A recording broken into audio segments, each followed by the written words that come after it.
Welcome back, everybody, to the Anarchist audio library. Today we are going to be reading Discourse on Colonialism, an essay written by Aimé Césaire.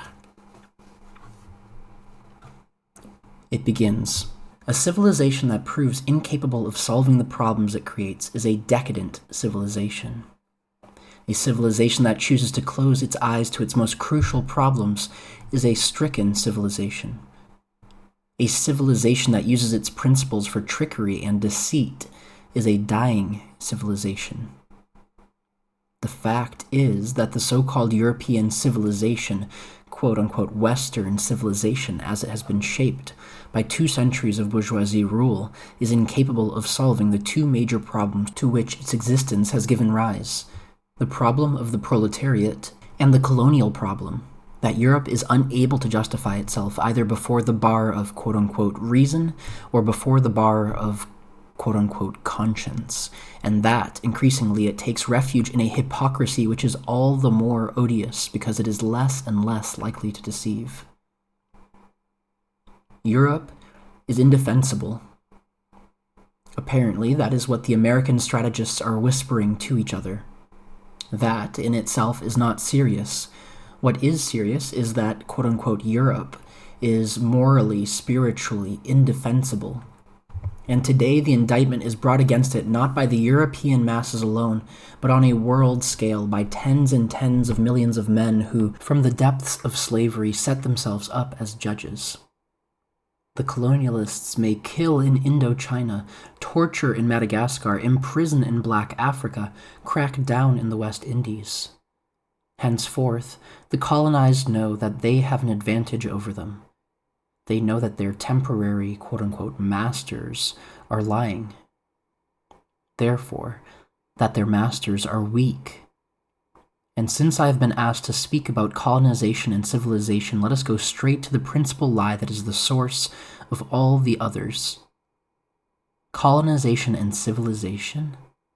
In dealing with this subject, the commonest curse is to be the dupe in good faith of a collective hypocrisy that cleverly misrepresents problems the better to legitimize the hateful solutions provided for them. In other words, the essential thing here is to see clearly, to think clearly, that is, dangerously, and to answer clearly the innocent first question: what fundamentally is colonization? To agree on what it is not, neither evangelization nor a philanthropic enterprise, nor a desire to push back the frontiers of ignorance, disease, and tyranny, nor a project undertaken for the greater glory of God, nor an attempt to extend the rule of law.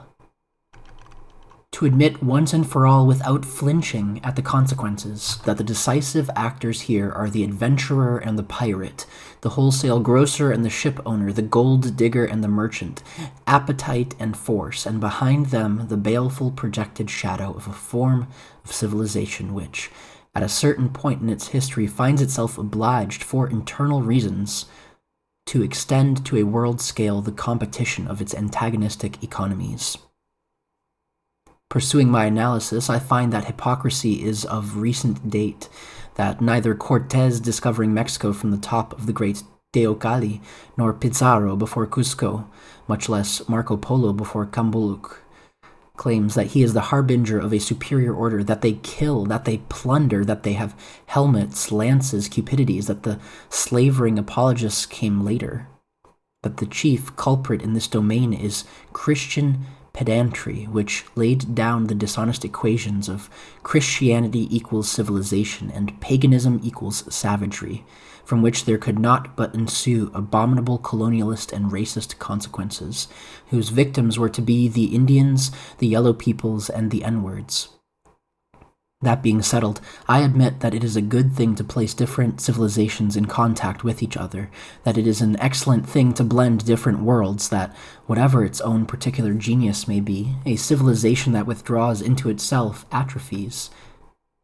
That for civilizations exchange is oxygen, that the great good fortune of Europe is to have been a crossroads, and that because it was the locus of all ideas, the receptacle of all philosophies, the meeting place of all sentiments, it was the best center for the redistribution of energy. But then I ask the following question: has colonization really placed civilizations in contact? Or, if you prefer, of all the ways of establishing contact, was it the best? I answer, no.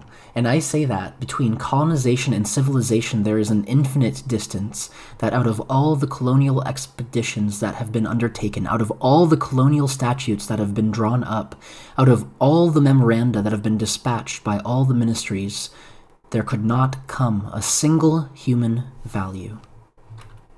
First, we must study how colonization works, to de-civilize the colonizer, to brutalize him in the true sense of the word, to degrade him, to awaken him to buried instincts, to covetousness, violence, race hatred, and moral relativism. And we must show that each time a head is cut off or an eye put out in Vietnam and in France they accept the fact, each time a little girl is raped and in France they accept the fact, each time a Madagascan is tortured and in France they accept the fact, civilization acquires another dead weight. A universal regression takes place, a gangrene sets in, a center of infection begins to spread, and that at the end of all these treaties that have been violated, all these lies that have been propagated, all these punitive expeditions that have been tolerated, all these prisoners who have been tied up and, quote, interrogated, unquote, all these patriots who have been tortured, at the end of all the racial pride that has been encouraged, all the boastfulness that has been displayed, a poison has been distilled into the veins of Europe, and slowly but surely the continent proceeds towards savagery. And then one fine day the bourgeoisie is awakened by a terrific boomerang effect. The Gestapos are busy, the prisons fill up, the torturers standing around the racks invent, refine, discuss. People are surprised, they become indignant, they say, quote, "How strange, but never mind, it's Nazism, it'll pass," unquote. And they wait, and they hope, and they hide the truth from themselves, that it is barbarism, the supreme barbarism, the crowning barbarism that sums up all the daily barbarisms, that it is Nazism, yes, but that before they were its victims, they were its accomplices, that they tolerated that Nazism before it was inflicted on them, that they absolved it, shut their eyes to it, legitimized it, because until then it had been applied only to non-European peoples, that they have cultivated that Nazism, that they are responsible for it, and that before engulfing the whole edifice of Western Christian civilization in its reddened waters, it oozes, seeps, and trickles from every crack.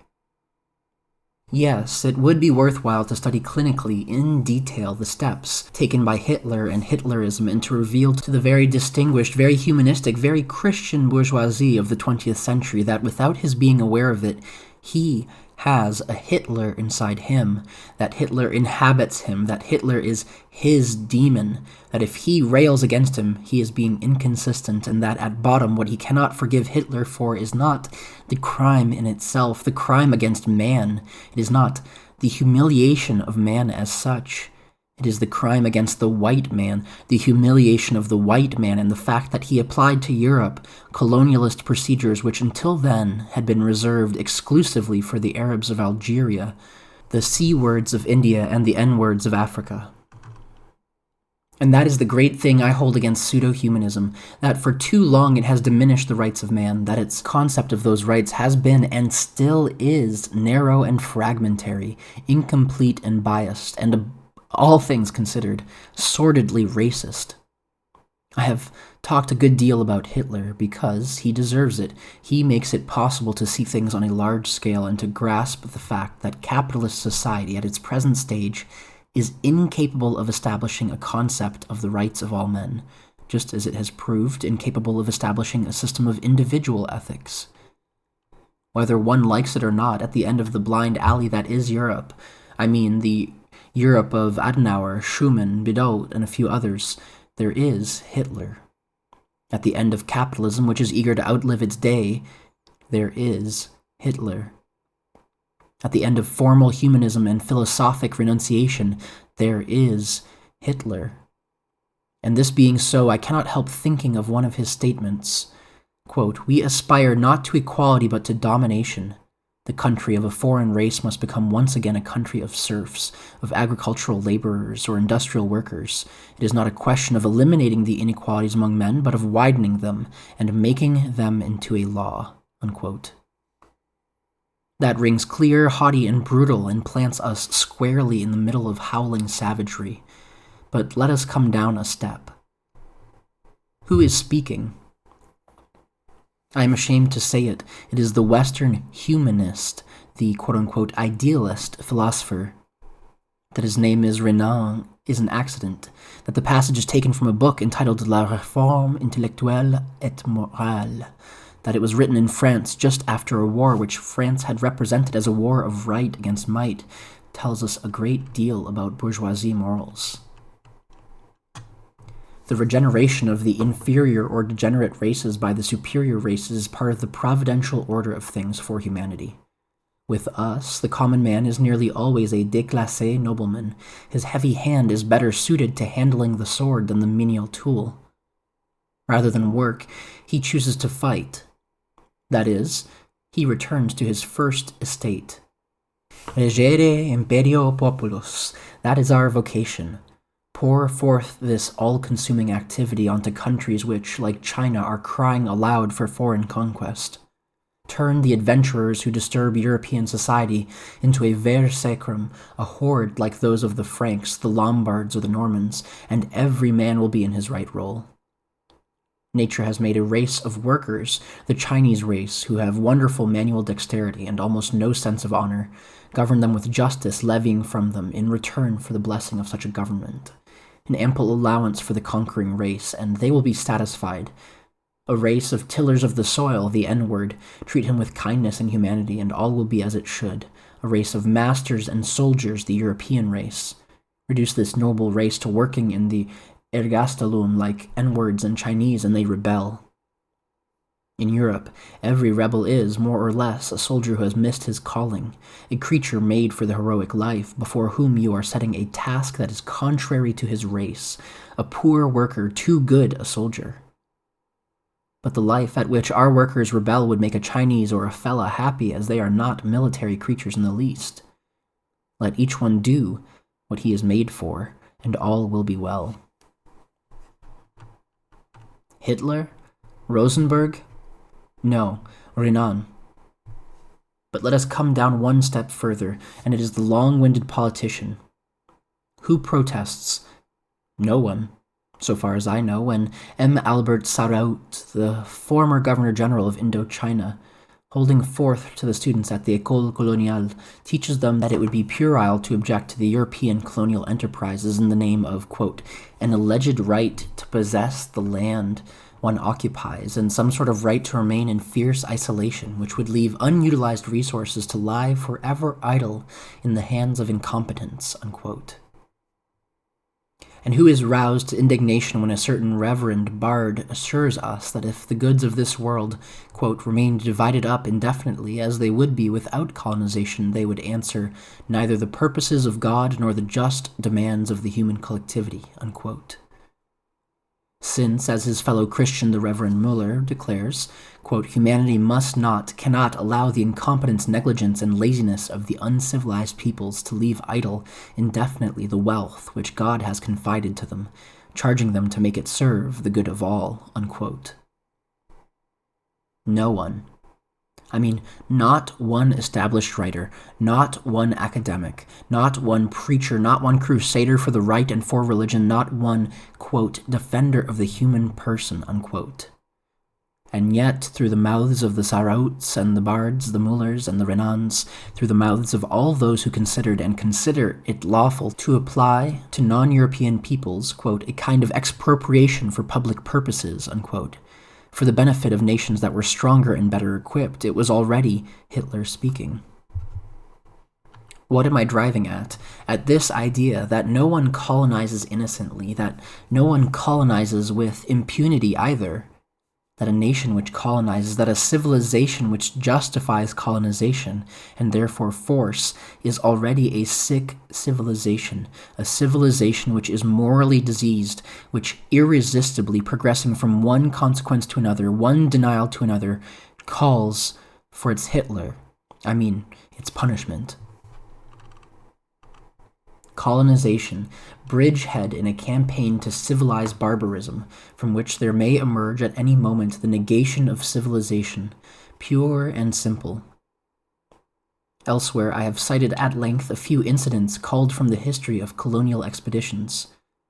Unfortunately, this did not find favor with everyone. It seemed that I was pulling old skeletons out of the closet. Indeed. Was there no point in quoting Colonel de Montagnac, one of the conquerors of Algeria? Quote, "In order to banish the thoughts that sometimes besiege me, I have some heads cut off. Not the heads of artichokes, but the heads of men," unquote. Would have been more advisable to refuse the floor to Count de Hérisson. Quote, "It is true that we are bringing back a whole barrel full of ears collected pair by pair from prisoners, friendly or enemy," unquote. Should I have denied Saint Arnaud the right to profess his barbarous faith? Quote, "We lay waste, we burn, we plunder, we destroy the houses and the trees." Should I have prevented Marshal Bugeaud from systematizing all that in a daring theory and invoking the precedent of famous ancestors? Quote, "We must have a great invasion of Africa, like the invasions of the Franks and the Goths," unquote. Lastly, should I have cast back into the shadows of oblivion the memorable feat of arms of General Gérard and kept silent about the capture of Ambique, a city which, to tell the truth, had never dreamed of defending itself? Quote, "The native riflemen had orders to kill only the men, but no one restrained them. Intoxicated by the smell of blood, they spared not one woman, not one child." At the end of the afternoon, the heat caused a light mist to arise. It was the blood of the 5,000 victims, the ghost of the city, evaporating in the setting sun," unquote. Yes or no, are these things true? And the sadistic pleasures, the nameless delights that send voluptuous shivers and quivers through Loti's carcass when he focuses his field glasses on a good massacre of the Annamese? True or not true? And if these things are true, as no one can deny, will it be said, in order to minimize them, that these corpses don't prove anything? For my part, if I have recalled a few details of these hideous butcheries, it is by no means because I take a morbid delight in them, but because I think that these heads of men, these collections of ears, these burned houses, these Gothic invasions, this steaming blood, these cities that evaporate at the edge of the sword are not to be so easily disposed of. They prove that colonization, I repeat, dehumanizes even the most civilized man, that colonial activity, colonial enterprise, colonial conquest, which is based on contempt for the native and justified by that contempt, inevitably tends to change him who undertakes it. That the colonizer, who in order to ease his conscience gets into the habit of seeing the other man as an animal, accustoms himself to treating him like an animal, intends objectively to transform himself into an animal. It is this result, this boomerang effect of colonization that I wanted to point out. Unfair? No. There was a time when these same facts were a source of pride, and when, sure of the morrow, people did not mince words.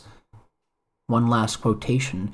It is from a certain Carl Seeger, author of An Essai sur la Colonisation, Paris, 1907. The new countries offer a vast field for individual violent activities which in the metropolitan countries would run up against certain prejudices, against a sober and orderly conception of life, and which in the colonies have greater freedom to develop and consequently to affirm their worth. Thus, to a certain extent, the colonies can serve as a safety valve for modern society. Even if this were their only value, it would be immense." Unquote. Truly, there are sins for which no one has the power to make amends and which can never be fully expiated. But let us speak about the colonized. I see clearly what colonization has destroyed, the wonderful Indian civilizations, and neither Deterding nor Royal Dutch nor Standard Oil will ever console me for the Aztecs and the Incas. I see clearly the civilizations condemned to perish at a future date, into which it has introduced a principle of ruin, the South Sea Islands, Nigeria, Nyasaland. I see less clearly the contributions it has made. Security? Culture? The rule of law? In the meantime, I look around, and wherever there are colonizers and colonized face to face, I see force, brutality, cruelty, sadism, conflict, and, in a parody of education, the hasty manufacture of a few thousand subordinate functionaries, quote-unquote, boys, artisans, office clerks. Artisans, office clerks, and interpreters necessary for the smooth operation of business. I spoke of contact. Between colonizer and colonized, there is room only for forced labor, intimidation, pressure, the police, taxation, theft, rape, compulsory crops, contempt, mistrust, arrogance, self-complacency, swinishness, brainless elites, degraded masses. No human contact, but relations of domination and submission which turn the colonizing man into a classroom monitor, an army sergeant, a prison guard, a slave driver, and the indigenous man into an instrument of production. My turn to state an equation. Colonization equals, quote, Thingification, unquote. I hear the storm. They talk to me about progress, about, quote, achievements, unquote, diseases cured, improved standards of living. I am talking about societies drained of their essence, cultures trampled underfoot, institutions undermined, lands confiscated, religions smashed, magnificent artistic creations destroyed, extraordinary possibilities wiped out. They throw facts at my head, statistics, mileages of roads, canals, and railroad tracks. I am talking about thousands of men sacrificed to the Congo Ocean. I am talking about those who, as I write this, are digging the harbor of Abidjan by hand. I am talking about millions of men torn from their gods, their land, their habits, their life, from the dance, from wisdom. I am talking about millions of men in whom fear has been cunningly instilled, who have been taught to have an inferiority complex, to tremble, kneel, despair, and behave like flunkies. They dazzle me with the tonnage of cotton or cocoa that has been exported, the acreage that has been planted with olive trees or grapevines. I am talking about natural economies that have been disrupted, harmonious and viable economies adapted to the indigenous population, about food crops destroyed, malnutrition permanently introduced, agricultural development oriented solely toward the benefit of the metropolitan countries, about the looting of products, the looting of raw materials. They pride themselves on abuses eliminated. I, too, talk about abuses, but what I say is that on the old ones, very real, they have superimposed others, very detestable. They talk to me about local tyrants brought to reason, but I note that in general the old tyrants get on very well with the new ones, and that there has been established between them, to the detriment of the people, a circuit of mutual services and complicity. They talk to me about civilization. I talk about proletarianization and mystification. For my part, I make a systematic defense of the non-European civilizations. Every day that passes, every denial of justice, every beating by the police, every demand of the workers that is drowned in blood, every scandal that is hushed up, every punitive expedition, every police van, every gendarme, and every militiaman brings home to us the value of our old societies. They were communal societies, never societies of the many for the few. They were societies that were not only anti-capitalist, as has been said, but also anti-capitalist. They were democratic societies, always. They were cooperative societies, fraternal societies. I make a systematic defense of the societies destroyed by imperialism. They were the fact. They did not pretend to be the idea. Despite their faults, they were neither to be hated nor condemned. They were content to be. In them, neither the word failure nor the word avatar had any meaning. They kept hope intact. Whereas those are the only words that can, in all honesty, be applied to the European enterprises outside of Europe. My only consolation is that periods of colonization pass, that nations sleep only for a time, and that peoples remain. This being said, it seems that in certain circles they pretend to have discovered in me an, quote, enemy of Europe, unquote, and a prophet of the return to the pre-European past. For my part, I search in vain for the place where I could have expressed such views, where I ever underestimated the importance of Europe in the history of human thought, where I ever preached a return of any kind, where I ever claimed that there could be a return. The truth is that I have said something very different, to wit, that the great historical tragedy of Africa has been not so much that it was too late in making contact with the rest of the world, as the manner in which that contact was brought about, that Europe began to, quote, propagate, unquote, at a time when it had fallen into the hands of the most unscrupulous financiers and captains of industry, that it was our misfortune to encounter that particular Europe on our path, and that Europe is responsible before the human community for the highest heap of corpses in history.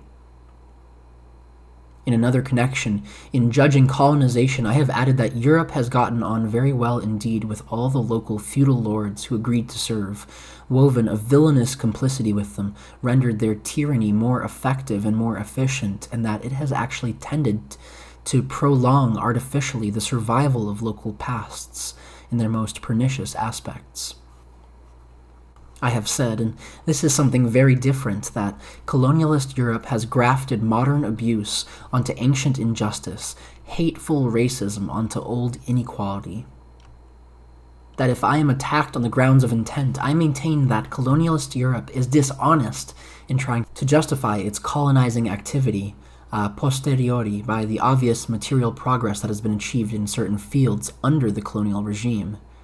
Since sudden change is always possible, in history as elsewhere, since no one knows at what stage of material development these same countries would have been if Europe had not intervened, since the introduction of technology into Africa and Asia, their administrative reorganization, in a word, their, quote, Europeanization, unquote, was, as is proved by the example of Japan, in no way tied to the European occupation, since the Europeanization of the non-European continents could have been accomplished otherwise than under the heel of Europe.